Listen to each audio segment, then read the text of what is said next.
El aeropuerto de Barajas zumbaba como una colmena alborotada. Elena Vázquez permanecía junto a la pared de cristal de la terminal, observando cómo su mejor amiga Alicia desaparecía en la cola de embarque. El vuelo a Barcelona ya llevaba media hora de retraso, pero Alicia había insistido en que Elena no esperara. «Vete a casa con Miguel», le había dicho, abrazando a su amiga como despedida. «Nos vemos en una semana». Pero Elena no tenía prisa por marcharse. En los últimos meses, la casa había dejado de sentirse como un hogar. Esteban cada vez se quedaba más tiempo en la notaría, alegando asuntos urgentes. Y cuando estaba en casa, parecía distante, sumido en sus pensamientos. Incluso la noticia del embarazo no había provocado en él la alegría que Elena esperaba ver. Quizás solo está preocupado por el trabajo, pensaba, acariciando instintivamente su vientre aún imperceptible. A los 31 años era médico de familia, acostumbrada a analizar síntomas. Pero en las relaciones con su marido, su intuición profesional parecía desconectarse. Decidiendo comprar una botella de agua antes del viaje a casa, Elena se dirigió hacia la cafetería de la sala de espera. Y entonces su mundo se puso patas arriba. En un rincón alejado de la sala, medio oculto por una columna, estaba sentado Esteban. Su marido, que ayer mismo había hablado de un viaje de trabajo a Valencia para mañana. Abrazaba a una joven rubia con un traje rosa brillante. La chica se apretaba contra él como si fueran adolescentes enamorados, no colegas. Elena sintió como el suelo se desvanecía bajo sus pies. Se aceleró el pulso, se le secó la boca. Instintivamente retrocedió tras la columna más cercana, esperando que no la hubieran visto. Esteban le decía algo a la rubia, acariciándole la mano. Ella se reía, echando la cabeza hacia atrás. «Es Paloma», se dio cuenta de repente Elena. La ayudante de notario de su oficina. Esa misma belleza de 25 años que Esteban mencionaba frecuentemente en sus conversaciones. Paloma propuso una excelente idea para optimizar el flujo de documentos. Paloma es muy talentosa, Paloma trabaja hasta tarde. Ahora quedaba claro que estaban optimizando después del trabajo. Elena sintió náuseas no por las molestias del embarazo, sino por la comprensión de la traición. 5 años de matrimonio, un hijo en común, otro en camino. 12 semanas de embarazo. ¿Acaso todo esto significaba tan poco para Esteban? Quería acercarse, montar un escándalo, exigir explicaciones. Pero algo la detuvo. Quizás el instinto de supervivencia. O la costumbre profesional de primero recopilar toda la información y luego actuar. Elena se acercó con cuidado, ocultándose tras las espaldas de otros pasajeros. Su marido y su amante estaban sentados lo suficientemente cerca como para poder escuchar su conversación. «Pronto todo se resolverá», decía Esteban, acariciando la mejilla de Paloma. «En el tribunal le quitaremos todo hasta el último céntimo. ¿Y si sospecha algo?» La voz de Paloma sonaba preocupada. «Elena es demasiado confiada. Es médico, no abogado. No entiende las sutilezas del derecho sucesorio». Esteban sonrió con desdén. Además, ahora está embarazada, emocionalmente inestable. Incluso si entiende algo, ¿quién le va a creer? Elena apretó los dientes. ¿Emocionalmente inestable? Ya le iba a mostrar inestabilidad. Pero los documentos. ¿Si los encuentra? No se calmaba Paloma. Los documentos, las pruebas, el testamento, todo se guarda en mi carpeta roja y la carpeta está en mi despacho. Ella no tiene acceso ahí. Esteban hablaba con seguridad. Después del tribunal, tú y yo seremos millonarios. ¿Y qué pasa con tu esposa? ¿Con el niño? Nos divorciaremos. Le dejaré lo suficiente para que no se muera de hambre. Me llevaré al niño. Un niño necesita un padre. Y al recién nacido. Se encogió de hombros. Ya veremos. Puede que ni siquiera lo tenga. El estrés, ya sabes. Elena sintió cómo la sangre le subía a la cara. Este hombre, el padre de su hijo, planeaba tranquilamente destruir su vida. Y no solo abandonarla, sino también robarle y quitarle a su hijo. Están anunciando el embarque del vuelo a Niza, dijo Paloma, levantándose. Es hora de irnos, amor. Niza, no Valencia. Otra mentira más para la colección. Esteban la besó en los labios largo, apasionadamente. Elena no había visto un beso así de él en más de un año. En una semana seremos libres y ricos, susurró él. Se levantaron y se dirigieron hacia la puerta de embarque. Elena lo siguió con la mirada, sintiendo como algo se rompía por dentro. No el corazón, simplemente se había entumecido. Se rompían las ilusiones, la confianza, la fe en la familia. Pero cuando el dolor retrocedió, llegó algo diferente en su lugar. Una ira fría y calculadora. Esteban subestimaba gravemente a su esposa. Sí, era médico, no abogado. Pero era inteligente, observadora y tenía una excelente memoria. Y además tenía algo que Esteban no tenía, conciencia y principios. Carpeta roja en el despacho, repitió mentalmente Elena. En casa tenía una segunda llave de la oficina. Esteban se la había dado para casos de emergencia. Parecía que la situación de emergencia acababa de llegar. Elena sonrió ligeramente por primera vez en la última media hora. ¿Esteban quiere jugar? Perfecto. Pero había olvidado que en cualquier juego solo puede haber un ganador. Y Elena Vázquez no tenía intención de perder. Sacó el teléfono y marcó el número de la niñera. Lucía, soy Elena. ¿Podría quedarse con Miguel esta noche? Me han surgido asuntos urgentes. Sí, asuntos muy urgentes. Era hora de averiguar qué se guardaba en esa carpeta roja. Elena regresó a casa a las 7 de la tarde. Miguel, de 4 años, la recibió en la puerta con un dibujo. Papá y mamá tomados de la mano con una personita pequeña. Mamá, mira. Somos nosotros, la familia. Anunció orgulloso el niño. Elena se puso en cuclillas, abrazó a su hijo. ¿Cómo explicarle al niño que ya no había familia? Que papá había preferido a otra mujer y estaba dispuesto a quitarles todo. Muy bonito, cariño. Besó a Miguel en la coronilla. ¿Y dónde está papá? Dijo que me traería un juguete. En un viaje de trabajo. Lejos. En Niza, pensó sombríamente Elena. Interesante, ¿qué le traerá a Paloma? ¿Un anillo? ¿Una pulsera? O tal vez ya se lo había regalado un billete a una nueva vida. Lucía, la niñera anciana que había ayudado con Miguel desde su nacimiento, miró atentamente a Elena. Niña, estás pálida. ¿Ha pasado algo? Todo está bien, solo estoy cansada, mintió Elena. Lucía, necesito ir a la oficina de Esteban. Es urgente. ¿Puede quedarse con Miguel hasta mañana? Por supuesto. ¿Pero qué urgencia es esa? ¿No se puede esperar hasta que regrese? Desafortunadamente, no. Elena dio de cenar a su hijo, lo acostó, le contó un cuento sobre un mago bueno que vence a los brujos malvados. Miguel se durmió con una sonrisa en los labios.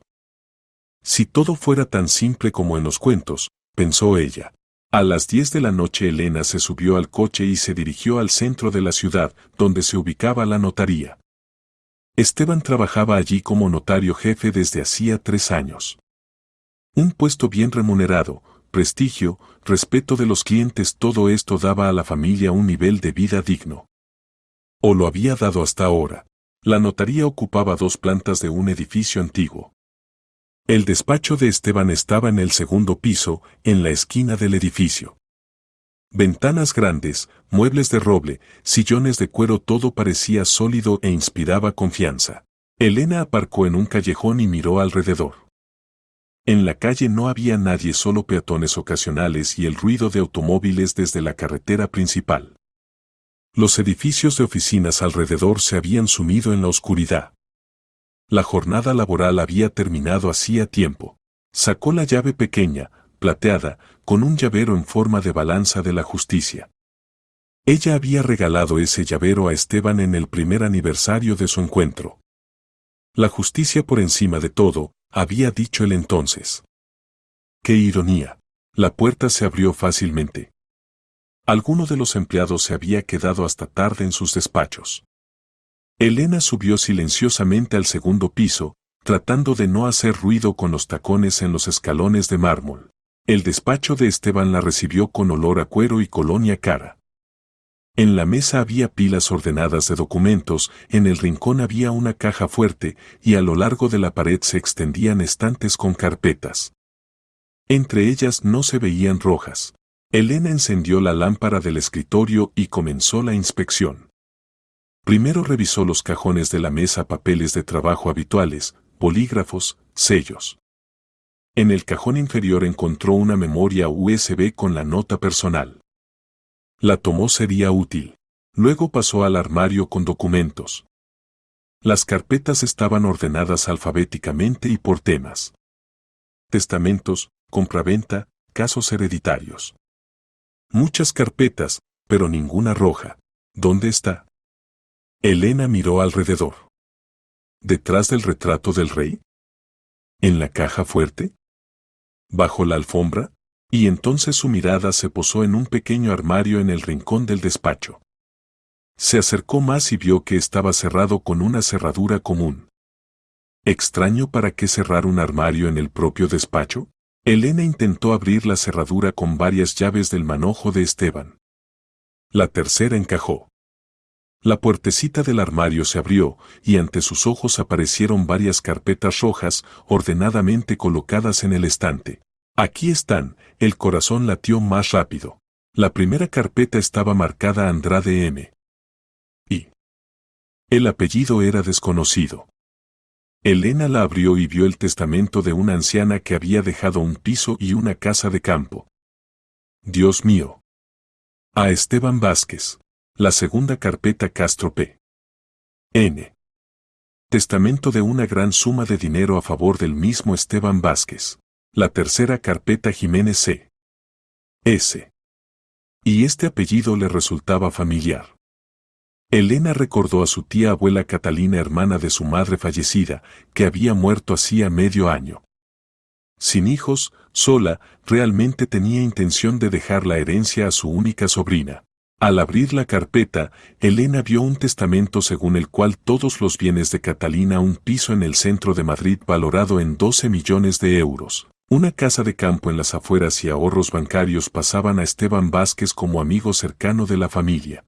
Hijo de puta, susurró Elena. El verdadero testamento de la tía lo había visto con sus propios ojos.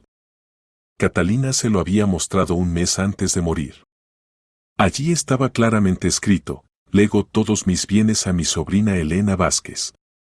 Firma, fecha, sello del notario, todo como debía ser. Y ahora ante ella yacía una falsificación. Además, muy de calidad. Esteban había usado su posición oficial para sustituir los documentos. Elena sacó el teléfono y fotografió todas las páginas del testamento falsificado. Luego revisó las carpetas restantes. En total había 7.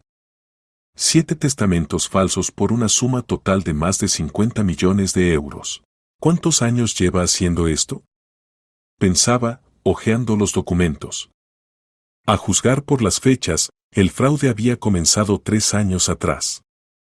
Justo cuando Esteban había obtenido un ascenso y acceso al archivo de testamentos. Y junto a eso Elena descubrió no solo el testamento falsificado, sino también un segundo teléfono de Esteban que desbloqueó introduciendo la fecha de nacimiento de su hijo. En él encontró correspondencia entre Esteban y Paloma. Por supuesto, ¿para qué necesitaba un segundo teléfono en las vacaciones si Paloma estaría a su lado? Querida, hoy logré formalizar otro documento. La viejecita Morales no se enteró de que estaba firmando no un testamento a favor de su nieto, sino una donación a mi favor. Después de su muerte nos tocará una mansión en el barrio de Salamanca. Amor, eres un genio. Pronto podremos comprar una casita en Italia y vivir allí como reyes. Y que tu esposa se quede con sus pastillas y pacientes. Paloma, queda cerrar el último caso con la herencia de la esposa. Ahí está la suma más grande. Después de esto desapareceremos. Pediré el divorcio, me llevaré al niño y me iré contigo a Italia. Elena leía la correspondencia sintiendo cómo la ira se mezclaba con el asco. Estos dos no solo la engañaban a ella, robaban a ancianos indefensos. ¿Cuántas familias habían perdido su herencia por su codicia? Fotografió todas las cartas, luego encendió la computadora de Esteban. La contraseña era la misma que en el teléfono, la fecha de nacimiento del hijo. Padre ejemplar, sonrió irónicamente Elena. En el correo electrónico encontró aún más material comprometedor. Esquemas de fraude, listas de víctimas, planes para blanquear dinero. Todo estaba cuidadosamente sistematizado y guardado. Idiota presumido, pensaba Elena, copiando los archivos en la memoria USB. Esteban estaba tan seguro de su propia impunidad que ni siquiera se había molestado en cifrar la información. Terminando con la computadora, volvió a las carpetas rojas. En una de ellas había un documento que la hizo palidecer. Una demanda para privarla de los derechos parentales respecto a Miguel. Basándose en la inestabilidad psíquica de la demandada, su incapacidad para proporcionar la educación adecuada del niño. Leía Elena. El documento estaba fechado para mañana. Entonces el plan era así: primero quitar la herencia a través del testamento falsificado, luego llevarse al niño, alegando su estado inadecuado después de la pérdida del dinero. Y Paloma ocuparía el lugar de esposa y madre en su nueva vida. Pero ni hablar, Elena volvió a colocar todas las carpetas en el armario, lo cerró. Las pruebas estaban recopiladas, el plan del enemigo era conocido. Ahora había llegado el momento de preparar el contraataque. Apagó la lámpara, cerró el despacho y bajó al primer piso. En la calle lloviznaba una lluvia otoñal. Elena se subió al coche y sacó el teléfono. Ya era tarde para llamadas de trabajo. Pero por la mañana comenzaría el verdadero trabajo. Entonces, pronto Esteban debía tener una audiencia judicial por la herencia. Él contaba con una victoria fácil sobre su esposa confiada. Pero en lugar de eso recibiría una lección que recordaría durante mucho tiempo. Elena tocó su vientre, el bebé aún era demasiado pequeño para moverse, pero ya sentía la conexión con él. Perdón, pequeño, se dirigió mentalmente al futuro niño. Mamá hará todo para protegeros a ti y a Miguel. De camino a casa ya estaba componiendo el plan de acción. Primero encontrar un buen abogado. Luego contactar con las familias perjudicadas. Y por supuesto, preparar una sorpresa para su querido marido a su regreso del viaje de trabajo. Esteban piensa que es más listo que todos. Pero esta noche había perdido la partida más importante de su vida. Y ni siquiera lo sospechaba. A la mañana siguiente Elena despertó con una determinación férrea. La noche había traído no solo pruebas de la traición del marido, sino también la comprensión de la magnitud de sus crímenes. Ahora sabía qué hacer. Primero llevó a Miguel al jardín de infancia, advirtiendo a la educadora que solo ella o la niñera Lucía podían recoger al niño. Esteban no debía tener acceso al hijo hasta aclarar todas las circunstancias. Luego fue al trabajo y se tomó vacaciones por cuenta propia por asuntos familiares. Al regresar a casa, Elena se encerró en el dormitorio y abrió el portátil. En Internet encontró los contactos de varios abogados conocidos, especializados en derecho familiar y penal. El primer número respondió inmediatamente. Bufete de Abogados Rosales y Socios, pronunció una voz masculina. Buenos días. Me llamo Elena Vázquez. Necesito una consulta urgente sobre fraude y falsificación de documentos. Un momento, la pongo con Constantino Rosales. Él se encarga precisamente de este tipo de casos. Constantino Rosales resultó ser un hombre de unos 40 años con voz agradable y modales empresariales. Después de escuchar un breve resumen de la situación, accedió a reunirse en 2 horas. Traiga consigo todos los documentos y pruebas que tenga, aconsejó. Si todo es como dice, el caso puede ser muy serio. La siguiente llamada Elena la hizo a un detective privado, Andrés Castillo, que le había recomendado una colega de la clínica. Necesito reunir un dossier sobre 2 personas, le explicó. Esteban Vázquez, 36 años, notario. Y Paloma Serrano, 25 años, su ayudante. Me interesa especialmente su situación financiera, conexiones, posibles cómplices. Entendido. El precio estándar 50.000 por dossier completo de cada uno. Plazo 3 días. De acuerdo. Pero necesito los resultados más rápido. Pagaré extra por urgencia. Después de la conversación con el detective, Elena se dedicó a la parte más delicada del plan. Necesitaba contactar con las familias perjudicadas por el fraude de Esteban. En las carpetas rojas había encontrado direcciones y teléfonos de parientes de los testadores fallecidos. La primera llamada la hizo al nieto de Antonia Morales, esa misma anciana a quien Esteban había hecho firmar una donación en lugar de un testamento. Diga, ¿es Máximo Morales? Sí, dígame. Me llamo Elena Vázquez. Soy la esposa del notario Esteban Vázquez, que formalizó los documentos para su abuela. Ah, sí. Lo recuerdo. ¿Qué ha pasado? Máximo, me temo que tengo noticias desagradables para usted. Su abuela fue víctima de un fraude. En lugar del testamento a su favor, firmó una donación a favor de mi marido. Se hizo un largo silencio. ¿Qué? ¿Qué está diciendo? Pero la abuela quería dejarme la casa. Exactamente. Y estoy dispuesta a ayudarle a restablecer la justicia. Tengo pruebas. La conversación duró media hora. Máximo estaba consternado, pero accedió a reunirse y discutir los detalles. Elena anotó sus contactos y prometió llamar en los próximos días. Las demás llamadas transcurrieron de la misma manera. La hija de Vladimiro Castro, la sobrina de María Andrade, el hijo de Jorge Pacheco, todos pensaban que sus parientes habían muerto sin dejarles propiedades en testamento. Pero en realidad la herencia simplemente la había robado el notario deshonesto. Al mediodía Elena tenía toda una base de datos de perjudicados. El daño total ascendía a más de 70 millones de euros. Esteban con Paloma habían organizado un verdadero grupo criminal. A la 1 del día Elena llegó a la oficina del abogado Rosales. Constantino resultó ser un hombre alto y agradable. Su despacho estaba decorado en estilo clásico, muebles oscuros, encuadernaciones de cuero, retratos de juristas famosos.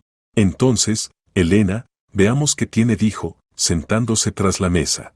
Elena sacó las impresiones de las fotografías de las carpetas rojas, copias de la correspondencia electrónica, listas de perjudicados. Rosales estudió los documentos en silencio, solo levantando ocasionalmente las cejas o moviendo la cabeza. La magnitud es impresionante, finalmente pronunció. Su marido creó todo un esquema de apropiación de bienes hereditarios. Además actuó muy hábilmente, usó la posición oficial, falsificó documentos profesionalmente. ¿Qué me amenaza? Al fin y al cabo soy la esposa del estafador. Si usted no participó en el esquema, entonces nada. Al contrario, puede contar con el estatus de perjudicada.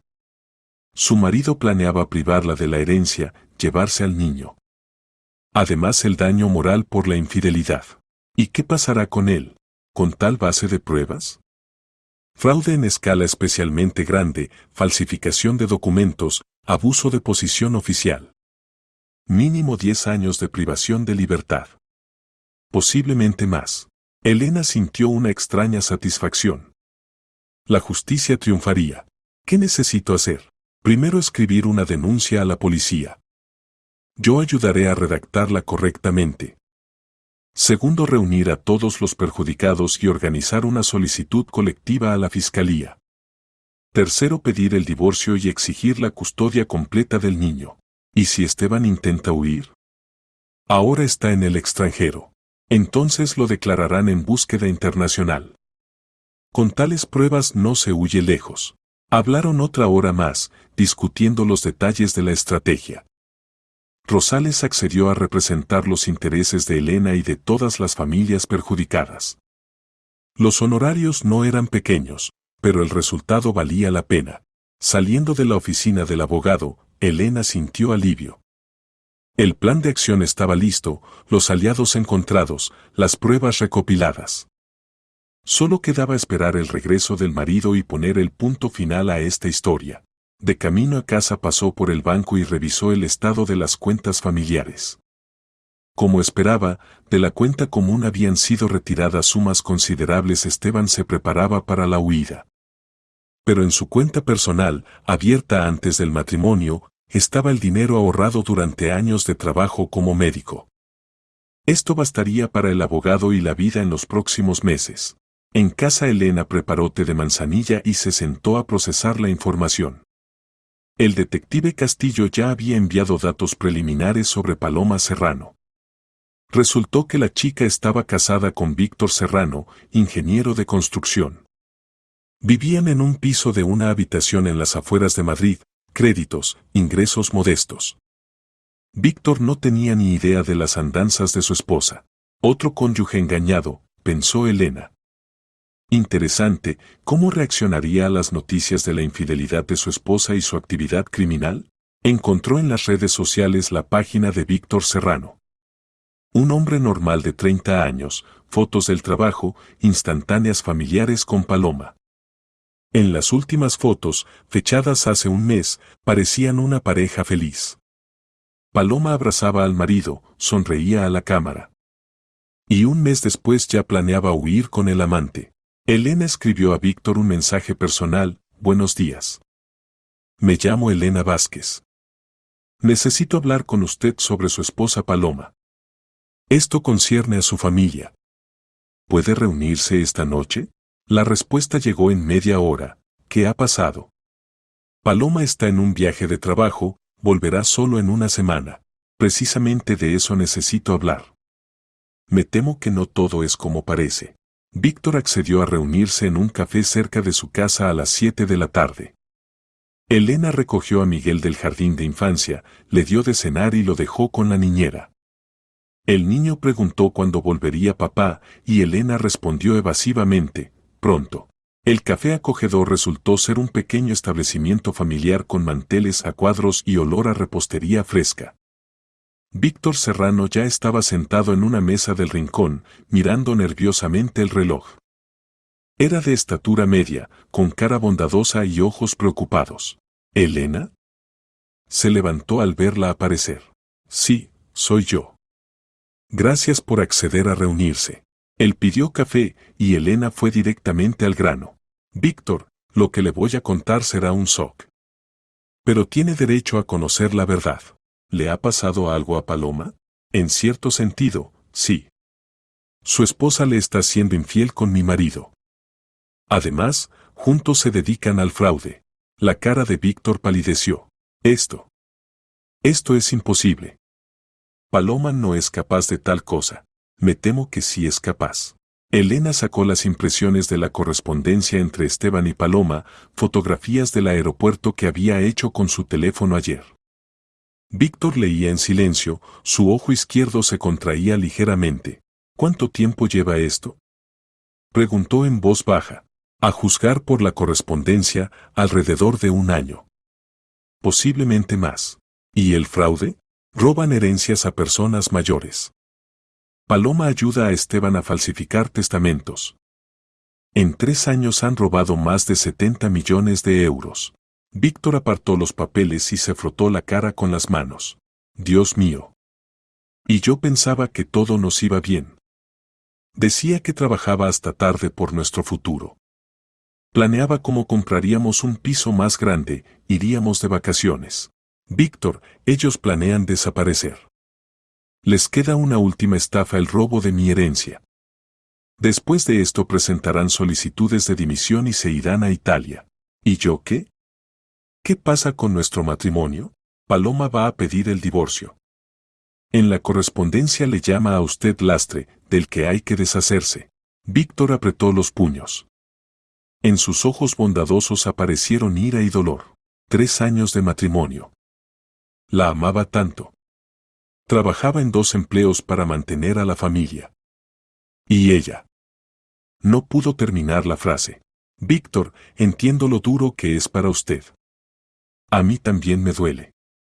Pero tenemos la oportunidad de restablecer la justicia. ¿Qué propone?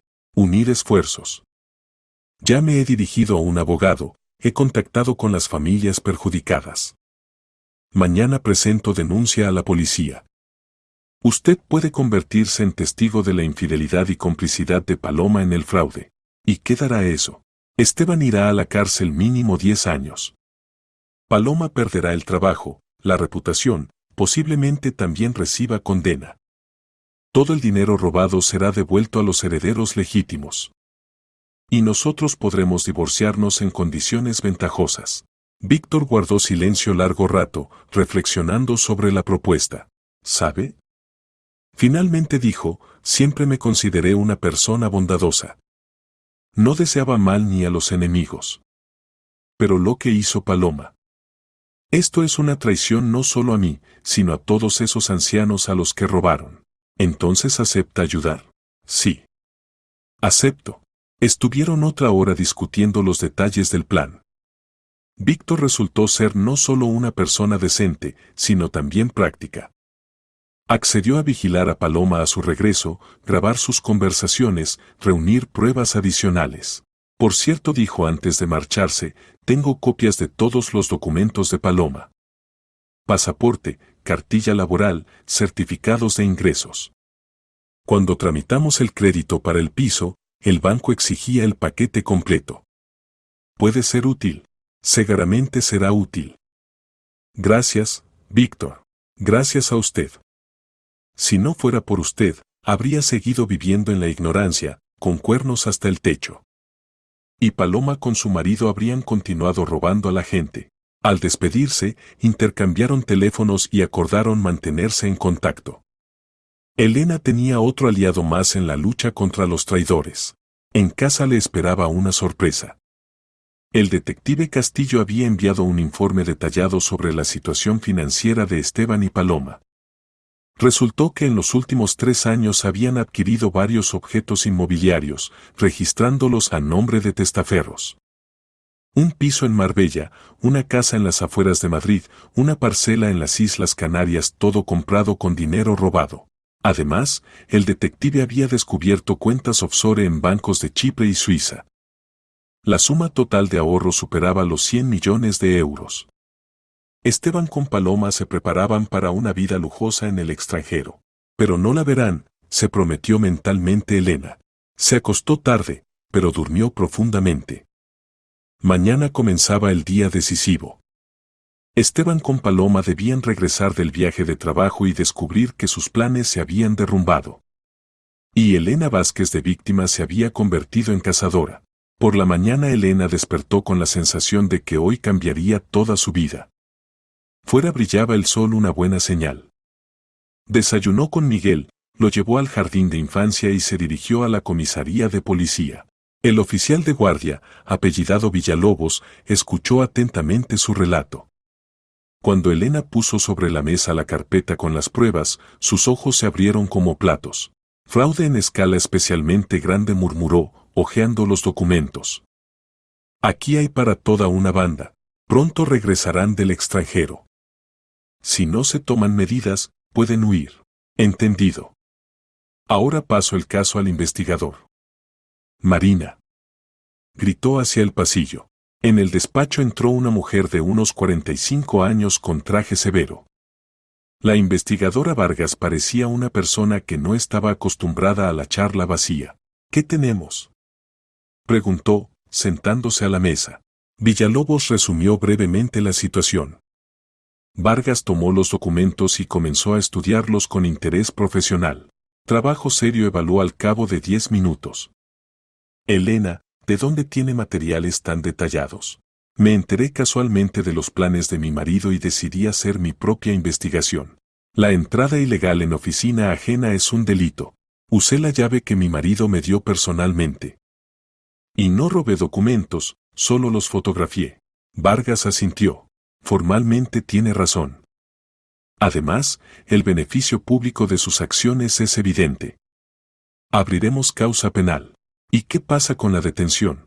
En cuanto su marido aparezca en el país, lo detendremos. Tenemos todos los fundamentos.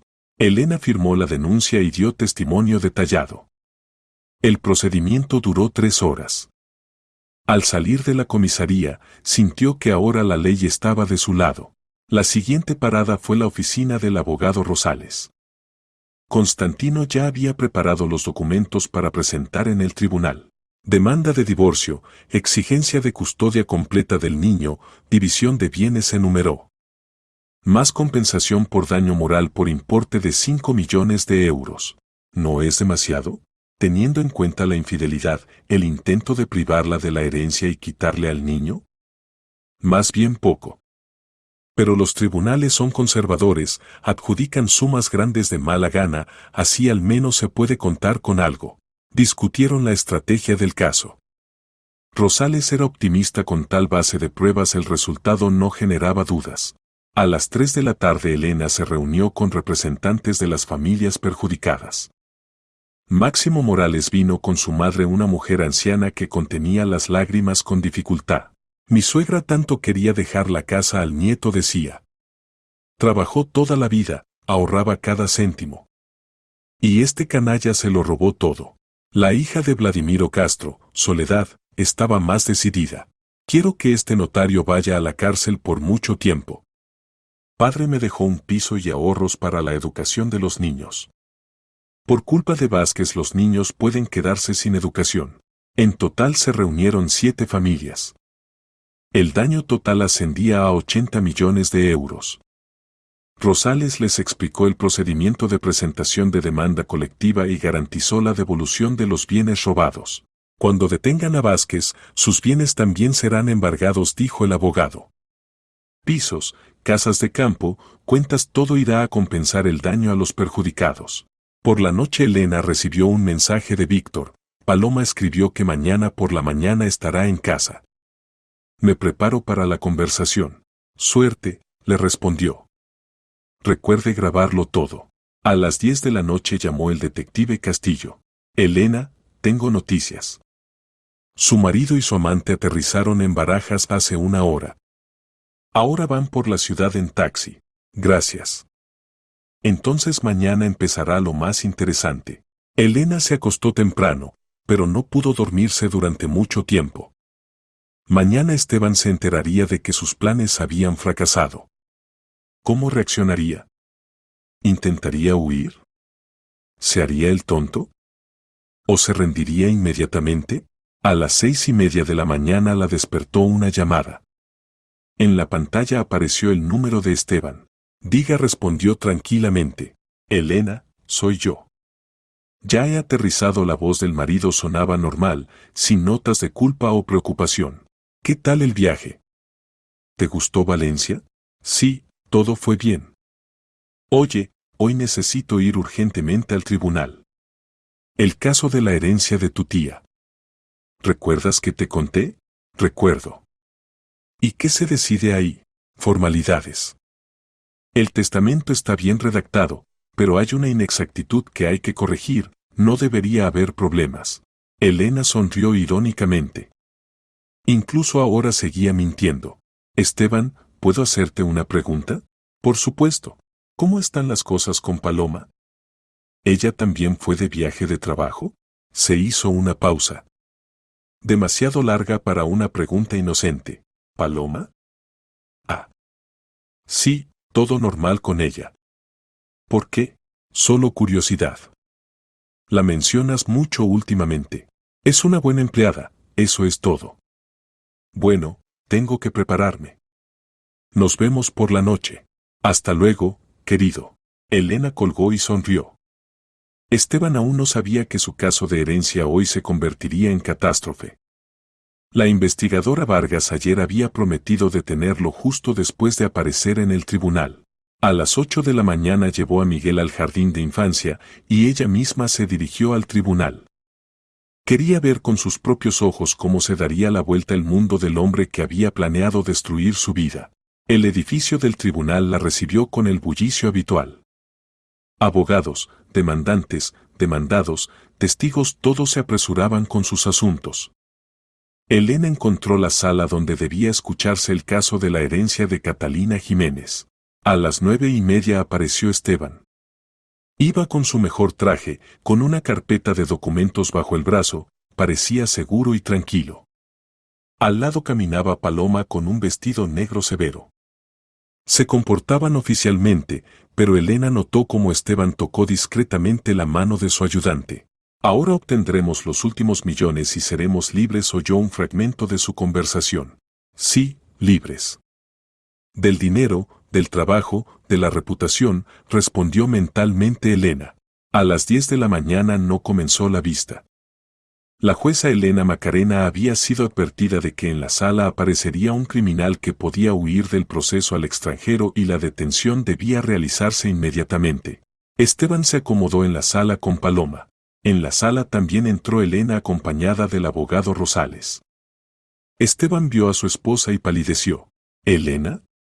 ¿Qué haces aquí? Defender mis derechos, querido. Los derechos a la herencia de la tía Catalina, que decidiste robar. ¿De qué hablas? ¿Qué pruebas? Pruebas de que el testamento fue falsificado. Así como documentos sobre tu fraude sistemático. Esto es absurdo. Se levantó Esteban. Soy un notario con reputación intachable. La tenías intachable, dijo Elena tranquilamente. Hasta ayer. En ese momento entraron en la sala dos hombres de paisano. La investigadora Vargas y un agente. Esteban los vio y retrocedió instintivamente. ¿Esteban Vázquez? Se dirigió a él Vargas. Sí. Está usted detenido bajo sospecha de fraude en escala especialmente grande y falsificación de documentos. Tiene derecho a guardar silencio. ¿Qué? ¿Es algún error? Paloma se levantó de su asiento, pero el segundo agente ya se dirigía hacia ella. Paloma Serrano, usted también está detenida como cómplice del delito. Yo no soy culpable de nada. Gritó. Todo se lo inventó él. Lo aclararemos en comisaría, respondió indiferente el agente. A Esteban le pusieron esposas. Se volvió hacia Elena, en sus ojos se leían shock e incomprensión. Elena, ¿qué está pasando? ¿Es algún malentendido? Ningún malentendido, Esteban. Querías robarme y llevarte a mi hijo. Pero te equivocaste en los cálculos. Resultó que no era una tonta confiada como pensabas. Pero somos familia. La familia terminó en el momento en que decidiste serme infiel con Paloma. Y más aún cuando empezaste a robar a ancianos indefensos. Se llevaron a Esteban y Paloma. Paloma lloraba, Esteban caminaba en silencio, con la cabeza baja. La jueza aplazó la vista hasta aclarar las circunstancias. Felicidades, dijo Rosales, estrechando la mano a Elena. El primer golpe ha sido certero. Gracias. Pero esto es solo el comienzo. Queda mucho trabajo por delante. Saliendo del tribunal, Elena sintió una extraña tranquilidad. La venganza es un plato que se sirve frío. Y hoy Esteban había recibido la primera porción. La detención de Esteban y Paloma fue solo el comienzo de la cadena de revelaciones. Elena regresó a casa de buen humor, pero entendía que el trabajo más difícil estaba aún por delante. Al mediodía le llamó Víctor Serrano. Su voz sonaba cansada y desconcertada. Elena, Paloma no regresó a casa. Estoy preocupado. Víctor, siéntese. Lo que le voy a decir será doloroso. Le contó sobre los eventos en el tribunal. Víctor escuchó en silencio, solo suspirando pesadamente de vez en cuando. ¿Entonces la detuvieron? Sí. Ahora está en el centro de detención junto con mí. Casi exmarido. ¿Exmarido? Presenté el divorcio esta mañana. Después de lo que hizo, no tenemos futuro. ¿Y qué pasará ahora con Paloma? Depende de muchos factores. Si acepta colaborar con la investigación, dar testimonio contra Esteban, la condena puede ser condicional. Si se obstina, ¿cuántos años le esperan? ¿Por complicidad en fraude de tal magnitud? De 3 a 7 años de cárcel real. Víctor guardó silencio largo rato. ¿Sabe? Finalmente dijo, pensé que la compadecería. Pero no. Traicionó no solo a mí, sino a todas esas personas a las que robaron. Que responda ante la ley. Víctor, la investigadora quiere hablar con usted. Su testimonio es importante para el caso. Por supuesto. Estoy dispuesto a ayudar. Por la noche Elena recogió a Miguel del jardín de infancia. El niño preguntó dónde estaba papá, y ella respondió honestamente, papá hizo cosas malas. Ahora tiene que responder por ello. ¿Y volverá? No pronto. Posiblemente no vuelva en absoluto. ¿Y viviremos solos? Viviremos juntos. Y todo estará bien. Miguel asintió con aire serio de filósofo de 4 años. Mamá, ¿Tú no te irás? Nunca, mi niño. Mamá nunca te abandonará. Al día siguiente comenzó el verdadero trabajo. La investigadora Vargas citó a Elena para dar testimonio detallado. Todo el proceso duró 4 horas.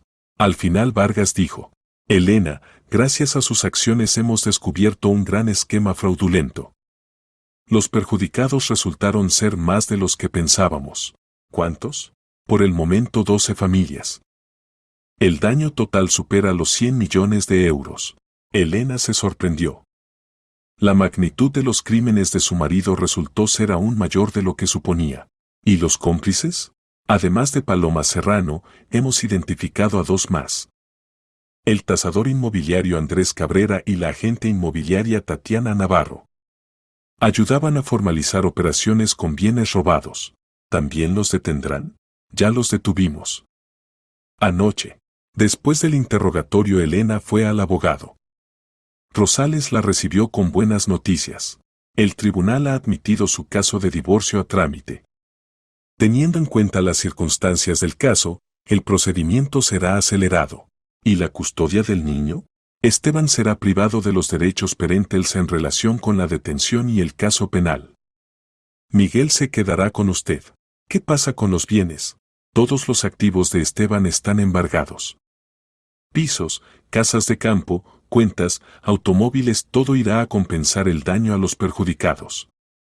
A usted le corresponderá la mitad de los bienes gananciales no relacionados con la actividad delictiva, es decir, su piso, donde viven ahora. Más compensación monetaria por la parte en otros bienes. ¿Y la herencia de la tía? El testamento falsificado ha sido reconocido como nulo.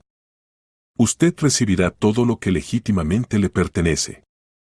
El piso en el centro, la casa de campo, los depósitos bancarios. Elena calculó mentalmente. Teniendo en cuenta la herencia, se convertía en una mujer bastante acomodada. Bastaría para una vida sin privaciones con los niños y la educación. Por cierto, sobre el niño. En los últimos días el estrés había sido tan fuerte que Elena casi se había olvidado del embarazo. Y de repente sintió un dolor tirante en el bajo vientre. Constantino, disculpe, tengo que irme. No me siento bien. Por supuesto. Cuídese. De camino a casa el dolor se intensificó. Elena se detuvo en una farmacia. Pero entonces se mareó, se le oscureció la vista. Elena despertó en el hospital. Al lado había médicos, enfermeras. Y entonces se enteró de que había perdido al bebé. Ya no había embarazo. Elena lloró. Apenas se calmó, llamó a la niñera y le pidió que recogiera a Miguel del jardín de infancia y se lo llevara a su casa. Le explicó lo ocurrido. Elena estuvo en el hospital 3 días.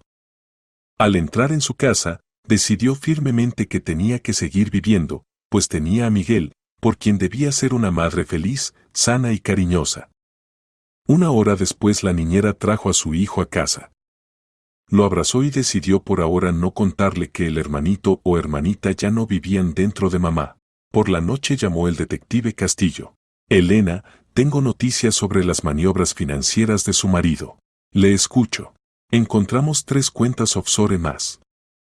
La suma total del dinero robado supera los 150 millones de euros. Esteban preparaba la huida muy minuciosamente. ¿Es posible devolver ese dinero? Trabajamos con estructuras internacionales. El proceso es complejo, pero hay posibilidades. A la mañana siguiente Elena recibió una llamada inesperada. Llamaba Paloma Serrano desde el centro de detención. ¿Elena? Soy Paloma. Me dieron la posibilidad de hacer una llamada. Le escucho. Quiero contarlo todo. Dar testimonio contra Esteban. Pero tengo una condición. ¿Cuál? Reúnase conmigo. Hay cosas que debe saber. ¿Sobre qué? Sobre lo que Esteban planeaba hacer con usted y su hijo. Era aún más terrible de lo que piensa. Elena accedió al encuentro. La curiosidad venció a la antipatía. El centro de detención resultó ser un edificio sombrío en el distrito industrial. La sala de visitas, paredes desnudas, una mesa, 2 taburetes, rejas en la ventana. Paloma se veía mal. cabello despeinado, ropa arrugada, ojos rojos de llorar. De la belleza segura no quedaba ni rastro. Gracias por venir, dijo en voz baja. La escucho. Elena, quiero que sepa que nunca quise causarle daño. Esteban decía que ustedes hacía tiempo que no se amaban, que el divorcio era inevitable. ¿Y usted le creyó? Estaba enamorada. Ciega, irrazonablemente. Me prometía casarse conmigo, comprar una casa en Italia, hijos.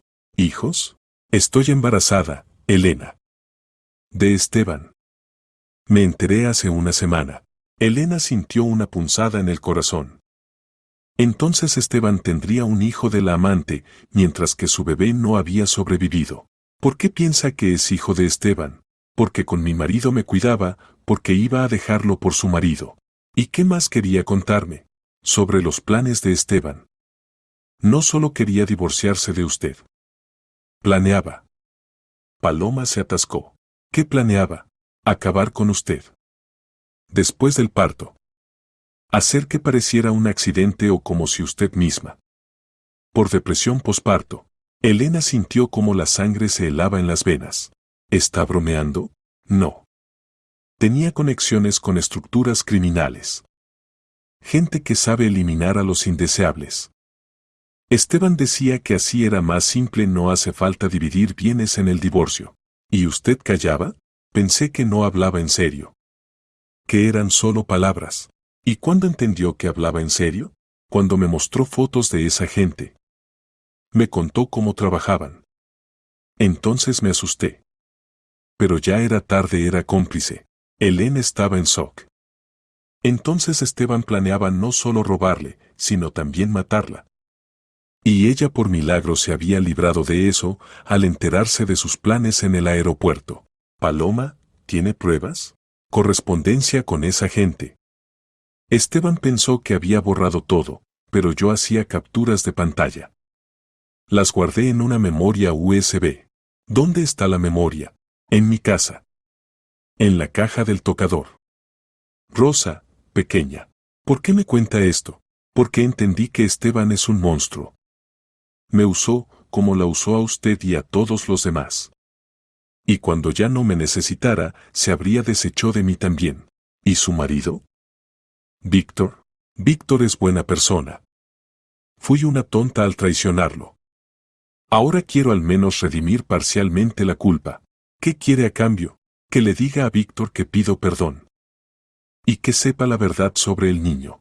Después del encuentro con Paloma, Elena fue inmediatamente a la investigadora Vargas. La nueva información cambiaba radicalmente el caso. ¿Asesinato por encargo? Repreguntó Vargas.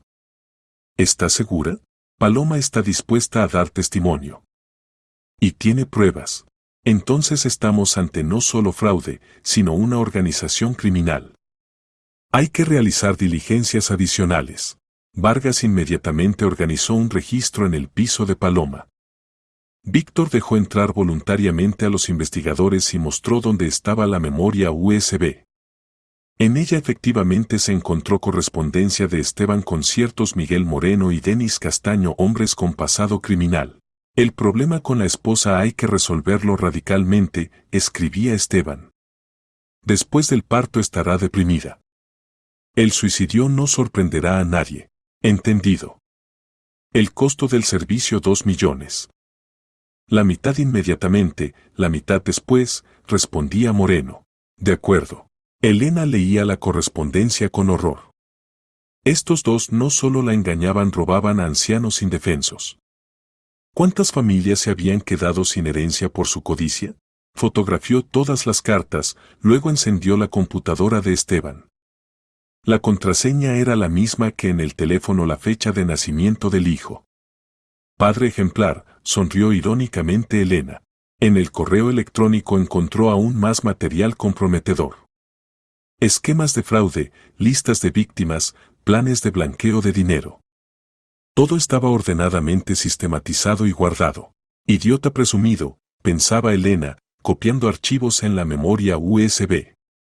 Esteban estaba tan seguro de su propia impunidad que ni siquiera se había molestado en cifrar la información. Al terminar con la computadora, volvió a las carpetas rojas. En una de ellas había un documento que la hizo palidecer.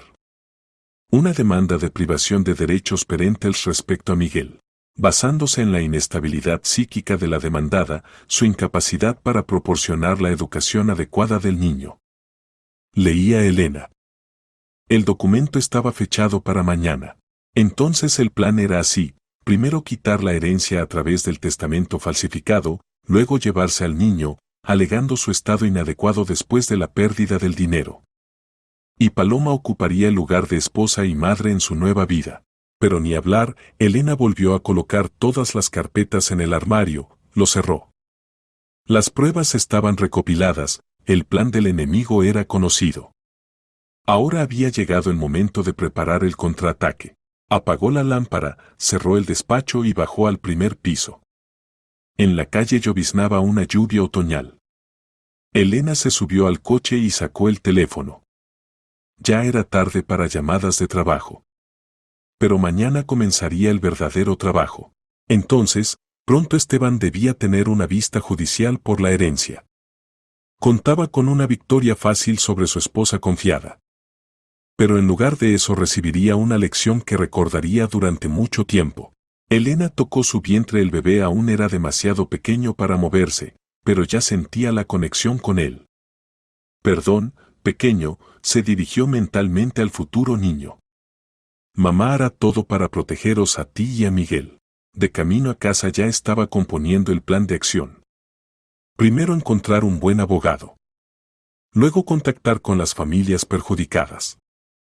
Y por supuesto, preparar una sorpresa para su querido marido a su regreso del viaje de trabajo. Esteban piensa que es más listo que todos. Pero esta noche había perdido la partida más importante de su vida. Y ni siquiera lo sospechaba. Elena leía la correspondencia sintiendo cómo el horror se mezclaba con la repugnancia. Esteban planeaba deshacerse de ella con la misma sangre fría con que la gente normal planea las vacaciones. A estos Moreno y Castaño hay que detenerlos, dijo Vargas. ¿Casualmente no tiene información sobre ellos? No, pero puedo preguntar al detective Castillo. Tiene buenas conexiones en el mundo criminal. Castillo respondió rápidamente. En 2 horas envió dossier sobre ambos sospechosos. Miguel Moreno, asesino a sueldo con 2 condenas por asesinato. Denis Castaño, su compañero, especialista en simular accidentes profesionales, resumió Vargas. Si su plan hubiera funcionado, usted seguiría sin sospechar nada. Y en unos meses habría sido víctima de un accidente. Por la noche Elena se encontró con Víctor. Se veía deprimido, pero se mantenía valientemente. ¿Paloma le transmitió algo?, preguntó. Pide perdón. Y quiere que sepa que está embarazada. Víctor palideció. ¿De él? Sí. Dijo que con usted se cuidaba, y con él no. Y ahora Paloma entendió que Esteban la había usado. Ahora se arrepiente. ¿Y qué pasará con el niño? Es su elección. Pero si nace, criará al niño sola. Esteban irá a la cárcel por mucho tiempo. Y yo no podré perdonar. Después de todo lo que pasó. Es su derecho, Víctor. Nadie le juzga. Víctor también quería empezar una nueva vida, libre de mentiras y traición. También pidió el divorcio. Al día siguiente detuvieron a Moreno y Castaño. En el registro les encontraron armas, documentos falsos y correspondencia con otros clientes. Resultó que Esteban era uno de muchos clientes de este grupo. El caso adquiere magnitud federal, informó Vargas. Posiblemente lo transfieran al aparato central. ¿Y qué pasa con Esteban? Al fraude se añade tentativa de asesinato. Ahora le esperan no 10 años, sino mucho más. Elena sintió una extraña satisfacción. La justicia había triunfado completamente. Esteban recibiría su merecido por todos sus crímenes. Una semana después de la detención de Moreno y Castaño, la investigación alcanzó un nuevo nivel. Elena recibió una citación del investigador, pero esta vez no la esperaba el despacho de Vargas, sino una gran sala de reuniones. Tras una mesa larga estaban sentadas varias personas con trajes severos. En el centro un hombre de unos 50 años con condecoraciones en la chaqueta. Elena, le presento al coronel Sergio Blanco, jefe del Departamento de Lucha contra el Crimen Organizado, presentó Vargas. Siéntese, por favor, propuso Blanco. Lo que vamos a hablar ahora debe quedar en el más estricto secreto. Tenemos algunas preguntas para usted. ¿Está de acuerdo? De acuerdo. Le escucho. Gracias a sus acciones hemos descubierto una gran red criminal. Pero hay motivos para suponer que su marido no era el jefe, sino solo un ejecutor. Es decir, tenía un supervisor. Una persona que le proporcionaba información sobre víctimas potenciales, organizaba la venta de bienes robados, aseguraba la cobertura. Elena frunció el ceño. En la correspondencia de Esteban no se mencionaba ningún supervisor. ¿Y de dónde vienen esos datos? Paloma Serrano dio testimonio adicional. Resulta que Esteban se reunía regularmente con cierto tío Nicolás. Le entregaba parte de los ingresos, recibía instrucciones sobre nuevos objetivos. ¿Y quién es ese tío Nicolás? Aún no lo sabemos. Esteban se niega a hablar. Pero tenemos pistas. Blanco sacó una carpeta con fotografías. Las cámaras de vigilancia captaron encuentros de su marido con un hombre mayor cerca del restaurante Toledo. El último encuentro fue 2 días antes del viaje a Niza. En las imágenes Elena vio a Esteban en compañía de un hombre canoso con un abrigo caro. El rostro del desconocido estaba vuelto de espaldas a la cámara, pero se veían los rasgos generales. ¿Le resulta familiar este rostro? No, nunca lo he visto. ¿Y la voz? ¿Esteban nunca habló por teléfono en su presencia con alguien a quien llamara tío Nicolás? Elena hizo un esfuerzo de memoria. En los últimos meses Esteban efectivamente hablaba frecuentemente por teléfono, saliendo a otra habitación. Pero no había oído nombres. No recuerdo tales conversaciones. Entendido. Entonces otra pregunta. Esteban tenía acceso a la base de datos de la Cámara Notarial. Pero la información sobre clientes privados, sus ingresos, bienes inmuebles, la obtenía de algún otro lugar. ¿De dónde exactamente? A juzgar por el carácter de los robos, tenía una fuente en el servicio de impuestos o en el sistema bancario. Alguien le transmitía datos sobre personas mayores adineradas. Elena reflexionó. Efectivamente, ¿cómo se enteraba Esteban del estado civil de los clientes, sus herederos, el tamaño de los ahorros? ¿Posiblemente tío Nicolás sea esa fuente? Es muy posible. Por eso necesitamos su ayuda. ¿En qué concretamente? Queremos organizar un encuentro de Esteban con esa persona. Bajo control de agentes. Pero para eso Esteban debe salir él mismo al contacto. ¿Y para qué le serviría eso? Si le prometemos una reducción de la condena a cambio de colaboración. Oh. Blanco guardó silencio. Si cree que puede escapar. ¿Cómo? Escenificar su fuga de la custodia. Naturalmente, bajo control total. Esteban intentará contactar con el supervisor, pedir ayuda. Captaremos el contacto y llegaremos al tío Nicolás. ¿Y el riesgo? Mínimo. Esteban estará bajo vigilancia constante. Al primer intento de fuga real lo detendrán. Elena reflexionó. El plan era arriesgado, pero tentador. Atrapar a toda la red criminal significaba proteger a otras víctimas potenciales. Bien. ¿Qué se requiere de mí? Visitar a su marido en la cárcel. Decir que está dispuesta a perdonar y ayudar. Posiblemente comparta información sobre el supervisor. Pero presenté el divorcio. Diga que cambió de opinión. Que el amor es más fuerte que el rencor. Lo principal es convencerlo de la sinceridad. Elena accedió. Al día siguiente fue al centro de detención preventiva donde estaba detenido Esteban. Su ex marido se veía horrible. Sin afeitar, demacrado, con uniforme de prisión. De la antigua arrogancia no quedaba rastro. ¿Elena? No creyó a sus ojos. ¿Viniste? Sí. Vine. Se sentó enfrente. ¿Cómo está Miguel? ¿Cómo el bebé? Perdóname. Fui un idiota. Paloma me trastornó y el dinero me nubló la razón. Todo está bien, mintió. Esteban, he estado pensando mucho. Sobre nosotros, sobre nuestra familia. ¿Y a qué conclusión llegaste? Que no quiero destruir la familia por tus errores. Sí, los cometiste. Pero podemos arreglarlo todo. Los ojos de Esteban se iluminaron de esperanza.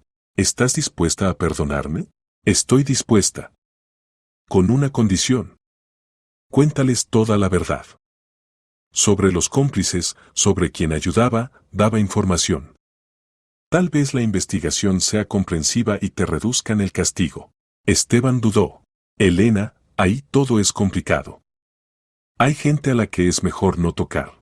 ¿Qué gente? Influyente. Relacionada con el poder. Si hablo, no solo sufriré yo. Esteban, posiblemente te enfrentes a cadena perpetua. No puede ser peor. Puede. A gente como yo en la cárcel no la mantienen mucho tiempo. Si entienden que entregué a la gente necesaria. ¿De quién hablas? Esteban miró alrededor, se aseguró de que el guardia no escuchara. Del tío Nicolás. Nicolás Ortega. Subdirector de la Administración Tributaria. Él supervisaba todas las operaciones. Elena trató de no mostrar sorpresa. Entonces en el caso estaba implicado un funcionario de alto rango. ¿Qué hacía exactamente?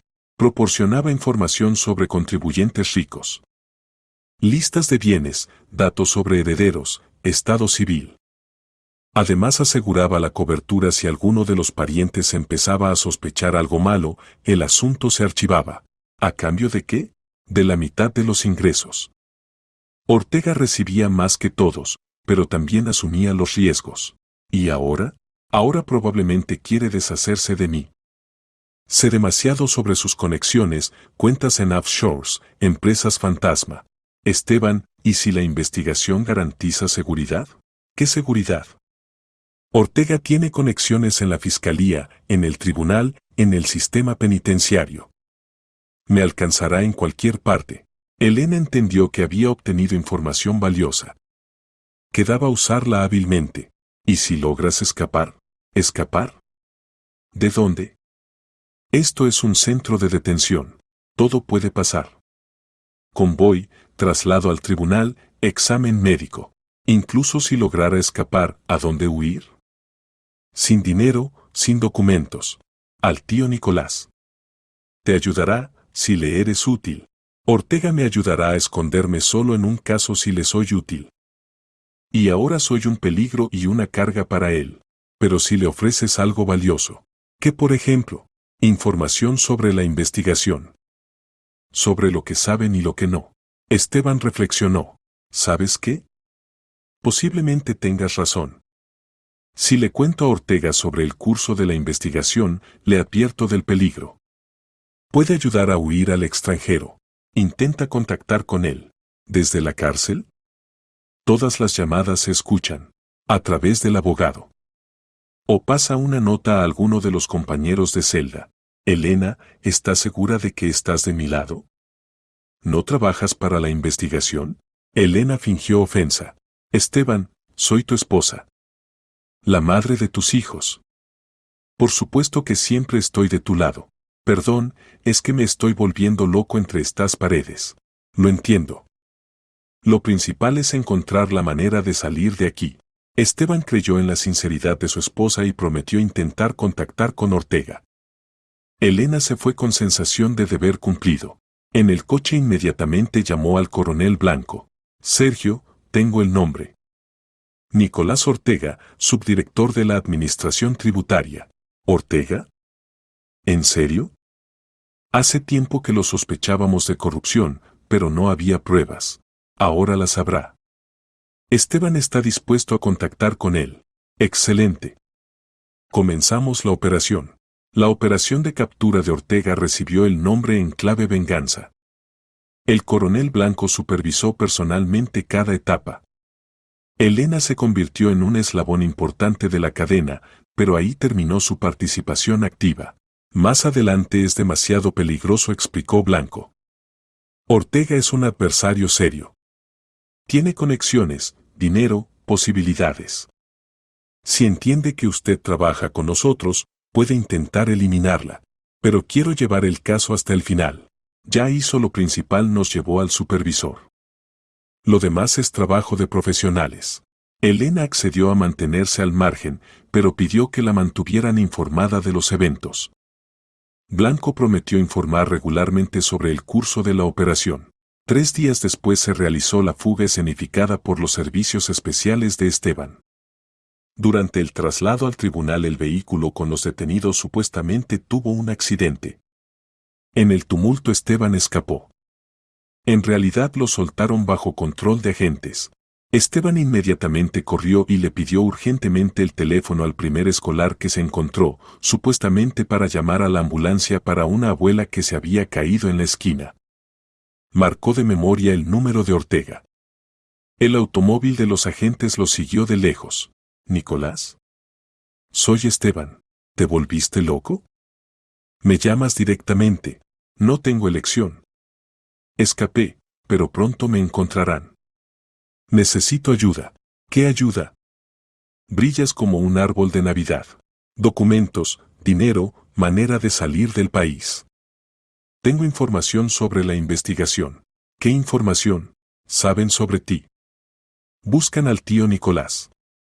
Pronto saldrán a tu pista. Larga pausa. ¿Dónde estás ahora? En el centro. Hablo desde el teléfono de un chico. Luego me esconderé en el sótano de un edificio abandonado. Dirección: Calle Vázquez, número 15. Sótano desde el patio. Espera. En 1 hora vendrán por ti. Se cortó la comunicación.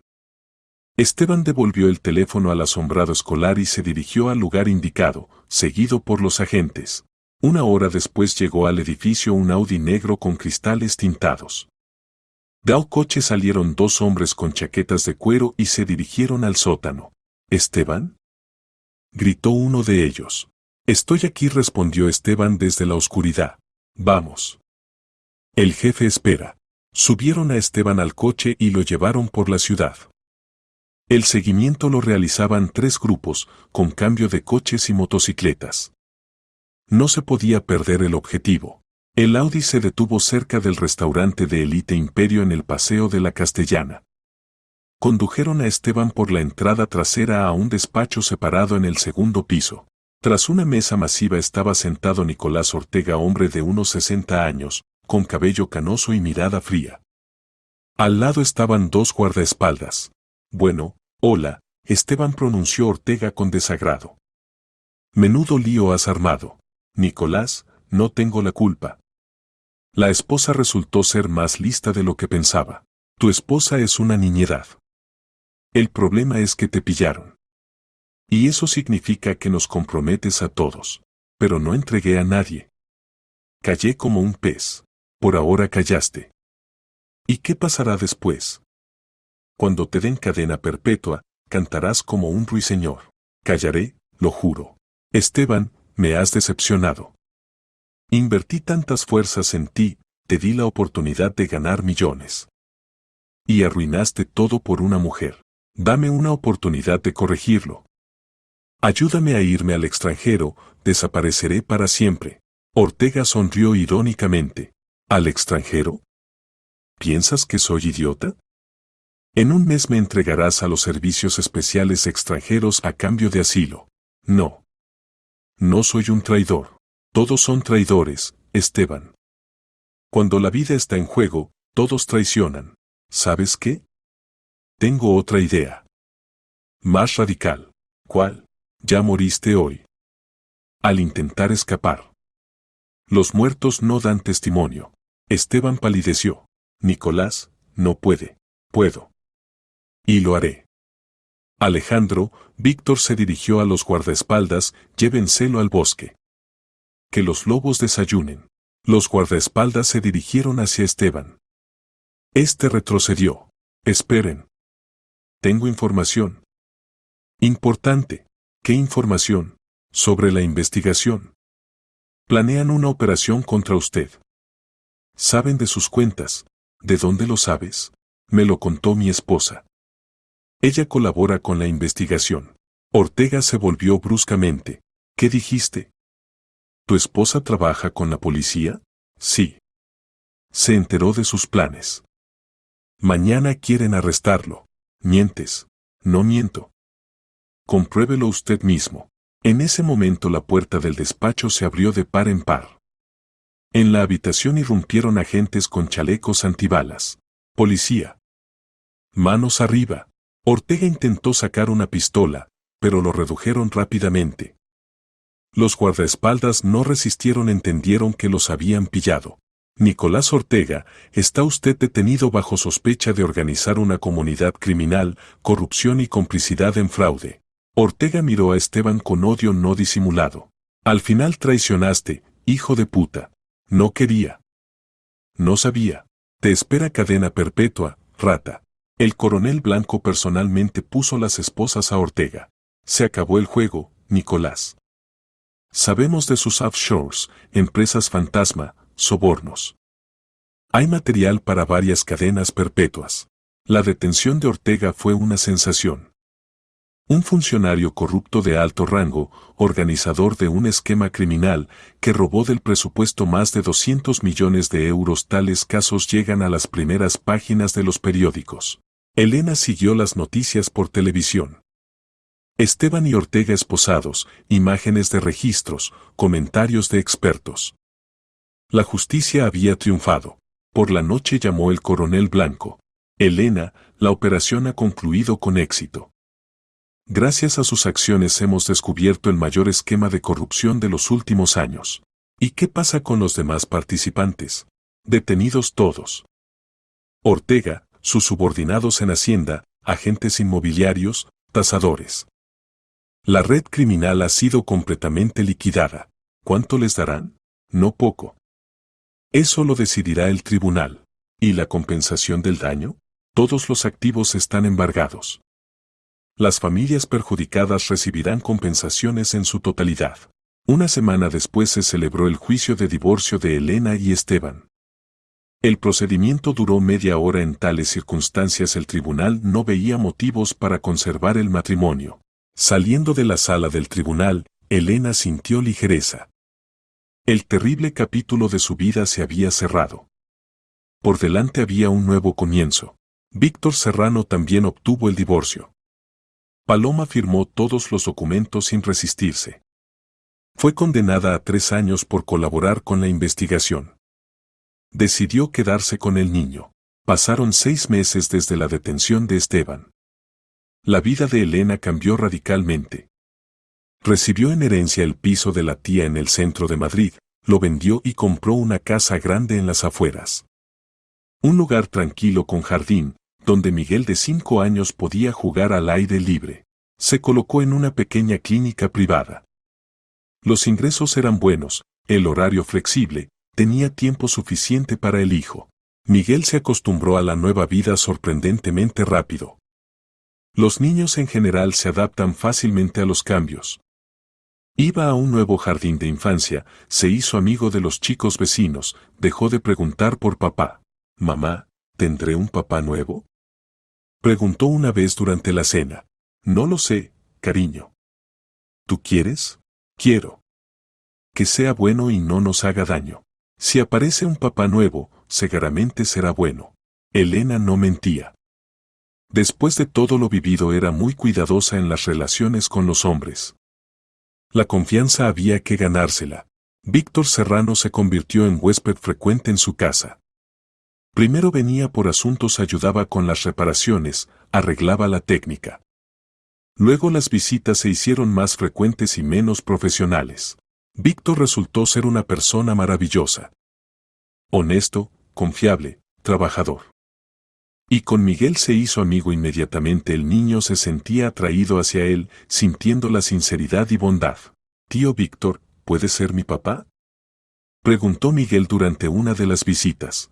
Víctor se turbó, miró a Elena. «Eso no depende de mí, Miguel. Eso lo deciden los adultos.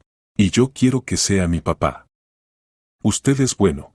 Por la noche, cuando Miguel se durmió, Elena y Víctor conversaron en la cocina tomando té.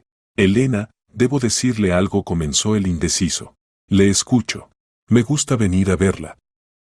Me gusta pasar tiempo con usted y Miguel. Me siento como en casa. A mí también me agrada su compañía, pienso. Es decir, quisiera». Se atascó.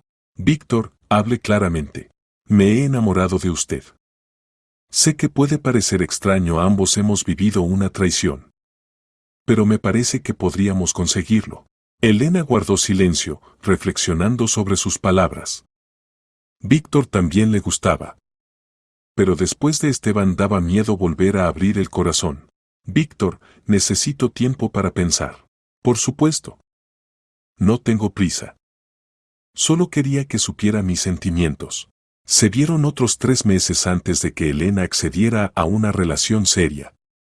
Víctor resultó ser paciente, entendía por lo que había pasado y no presionaba. La boda la celebraron modestamente en el círculo de amigos cercanos. El abogado Rosales también vino a la boda. Durante el trabajo en el caso se había convertido no solo en jurista, sino en un verdadero amigo. Elena, es usted muy valiente, dijo en un brindis. Pocas mujeres habrían podido luchar tan hábilmente por la justicia. Es un ejemplo a seguir. El coronel Blanco envió un telegrama de felicitación desde una comisión de servicio.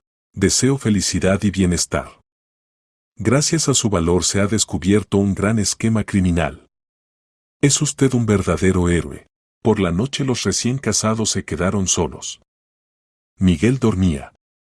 Elena y Víctor estaban sentados en la terraza, admirando el cielo estrellado. ¿Estás contento?, preguntó Elena. ¿De qué? De haber unido tu vida con una mujer que tiene tal pasado. Elena, precisamente el pasado mostró qué persona tan fuerte eres. No te rompiste, no te amargaste, no te rendiste. Al contrario, luchaste hasta el final. Tales mujeres se encuentran rara vez. ¿Y no tienes miedo de que vuelva a desenmascarar a alguien? Bromeó. Tengo miedo, respondió seriamente Víctor. Por eso siempre seré honesto contigo. Engañarte sería peor para mí. Se rieron. En el año de conocerse Víctor ni una sola vez había dado motivo para sospechas. Era un libro abierto, ningún secreto, ninguna doble vida. El juicio contra Esteban, Ortega y sus cómplices recibió amplia cobertura en la prensa. Los periodistas lo llamaron el caso del siglo y triunfo de la justicia. Elena asistió a todas las sesiones como perjudicada y testigo. Ver a Esteban de nuevo fue doloroso, pero necesario. Había que poner el punto final definitivo en esta historia. Esteban se veía mal. Había adelgazado, encanecido, la mirada se había apagado. Del antiguo notario, satisfecho de sí mismo, no quedaba rastro. Durante el testimonio intentó justificarse varias veces. No quería causar daño a mi esposa. Simplemente me confundí, caí bajo influencia. ¿Influencia de quién?, preguntaba el fiscal. De Ortega. Me obligaba a participar en el esquema. Amenazaba con represalias. ¿Y la tentativa de asesinato de la esposa también fue por coacción? No iba a matarla. Eran solo conversaciones. Tenemos correspondencia con asesinos a sueldo. Usted les pagó un anticipo de 1 millón de euros. Esteban cayó. Justificarse era inútil, las pruebas eran irrefutables. Ortega se comportó con más dignidad. No se excusaba, no echaba la culpa a otros. Simplemente callaba o respondía con monosílabos. ¿Se reconoce culpable?, preguntó el juez. Parcialmente.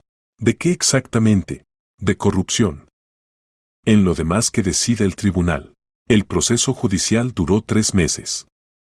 Durante este tiempo fueron interrogados decenas de testigos, estudiados cientos de documentos, realizadas peritaciones. Saliendo de la sala del tribunal, Elena sintió alivio. Por fin esta historia había terminado. Esteban ya no engañaría, robaría o traicionaría a nadie más. En la salida la esperaban Víctor con Miguel. ¿Cómo fue?, preguntó Víctor, abrazando a su esposa. Todo terminó. Le dieron 18 años. A Paloma 3 años. Mucho. Lo justo. Por tales crímenes y planes de asesinato podría haber recibido más. ¿Y qué sientes?, Elena reflexionó. ¿Qué sentía? ¿Alegría? ¿Satisfacción? ¿Lástima por el exmarido? Tranquilidad, finalmente respondió. La justicia ha triunfado. Ahora se puede seguir viviendo. Por la noche en casa celebraron el fin del proceso judicial. modestamente, en círculo familiar. Brindaron con una copa de vino tinto por la nueva vida. En algo más de un año todo había cambiado radicalmente. De esposa engañada Elena se había convertido en mujer casada feliz. De víctima en heroína. De persona a quien iban a robar y matar en persona que restableció la justicia para muchas familias. Pasaron 5 años desde la detención de Esteban. Durante este tiempo la vida de Elena se arregló definitivamente. Continuó trabajando, su reputación de médico era intachable. Los pacientes valoraban su profesionalismo y humanidad. La familia también se amplió. Hace 3 años Elena y Víctor tuvieron una hija, Ana. La niña se convirtió en el centro del universo para todos los familiares. Miguel adoraba a su hermana menor y ayudaba a los padres a educarla. Tenemos una verdadera familia grande, decía Víctor, mirando a los niños en la mesa. Como yo soñaba. Elena también era feliz. Después de todas las pruebas valoraba especialmente el calor familiar, la honestidad en las relaciones, las alegrías simples de la maternidad. Esteban cumplía condena en una colonia de régimen estricto. En 5 años ni una vez escribió, llamó o intentó verse con su hijo. Miguel prácticamente había olvidado al padre biológico, para el papá era Víctor. ¿Y dónde está mi verdadero papá?, preguntó el niño una vez durante el desayuno. Vive lejos, respondió Elena. Hizo cosas malas y ahora responde por ellas. ¿Y volverá? No pronto. Y incluso cuando vuelva, no nos comunicaremos con él. ¿Por qué? Porque causó daño a nuestra familia. Y a la gente que causa daño hay que evitarla. Miguel asintió con aire serio de filósofo de 4 años. El niño entendía más de lo que parecía a los adultos. Paloma cumplió la condena y se fue a otra ciudad. Según rumores, se casó. Elena no se interesaba por su destino, ese capítulo estaba cerrado para siempre. Ortega recibió condena adicional por intento de soborno a la administración penitenciaria. Las familias perjudicadas recibieron compensación completa. Muchas de ellas mantenían relaciones con Elena, le agradecían la ayuda. En su cumpleaños venían Máximo Morales con su esposa, Soledad Castro con los niños. Se habían convertido no solo en conocidos, sino en verdaderos amigos. Usted salvó a nuestra familia, decía la madre de Máximo Morales. Si no fuera por usted, nos habríamos quedado sin la casa que nos dejó la abuela. Solo me defendía, respondía Elena. Y la ayuda a otros resultó por sí sola. El abogado Rosales también se convirtió en huésped frecuente de la casa. Los unía no solo amistad profesional, sino también humana. Constantino ayudó a resolver todas las cuestiones jurídicas relacionadas con el divorcio, la herencia. Elena, usted cambió mi vida, confesó una vez. El trabajo en su caso mostró que la jurisprudencia puede ser no solo negocio, sino servicio a la justicia. ¿Y qué cambió? Ahora tomo casos no solo de clientes ricos. Ayudo a gente simple que sufrió por estafadores. Eso es maravilloso. Significa que nuestra historia trajo beneficio no solo a nuestra familia. El coronel Blanco a veces llamaba a Elena, se interesaba por la vida de la familia. ¿Cómo van las cosas, Elena?, preguntaba en otra llamada. ¿Todo bien, Sergio? Vivimos tranquilos, criamos a los niños. ¿Y no ocurren más historias criminales? No, gracias a Dios. Ya tuve bastante con una vez. Es una lástima. De usted habría salido un excelente detective. Gracias, pero prefiero curar a la gente, no atrapar criminales. En el 5º aniversario de la detención de Esteban, la familia fue a la casa de campo. Aquí pasaban los fines de semana y las vacaciones junto al río, recibían invitados, organizaban fiestas familiares. Mamá, cuéntame del tío malo, pidió Ana de 3 años, acomodándose en las rodillas de Elena. ¿Qué tío malo? El que quería quitarnos la casa. Los niños conocían la versión general de la historia sin detalles terribles, adaptada para la percepción infantil. Había una vez un tío malo que engañaba a la gente, comenzó Elena. Les robaba casas y dinero. Quería robar también nuestra casa. ¿Y qué hizo mamá? Mamá se enteró de sus planes y se lo contó a los policías. Ellos atraparon al tío malo y lo metieron en la cárcel. ¿Y ya no saldrá? no muy pronto. Y cuando salga, ya viviremos en un lugar completamente diferente. ¿Y el papá bueno Víctor se quedará con nosotros? Por supuesto, cariño. Papá Víctor siempre estará con nosotros. Ana asintió satisfecha y corrió a jugar con su hermano. Elena la siguió con la mirada, pensando en cómo había cambiado la vida. 5 años atrás era la esposa infeliz de un estafador, que no sospechaba nada sobre la doble vida del marido. Ahora madre feliz de 2 niños, médico exitoso, esposa amorosa de un buen hombre. Se acercó Víctor, la abrazó y se sentó a su lado. Guardaron silencio, tomados de la mano y pensando cada uno en lo suyo. En 5 años habían aprendido a valorar las alegrías simples, cenas familiares, risas de niños, conversaciones nocturnas, planes conjuntos para el futuro. Esteban en algún lugar cumplía condena, pensando en lo estúpidamente que había perdido todo. Paloma criaba a un niño en otra ciudad, tratando de olvidar el pasado. Ortega vivía sus últimos días en una celda de prisión. Y Elena había construido una nueva vida sobre los restos de la vieja. Sin mentiras, sin traición, sin miedo. Con amor, confianza y fe en la justicia. Secretos de familia, así se llamaba esta historia. Pero los secretos fueron revelados y la familia encontró nueva felicidad. Honesta, merecida, construida sobre el fundamento sólido de la verdad. Y este era el mejor final de todos los posibles.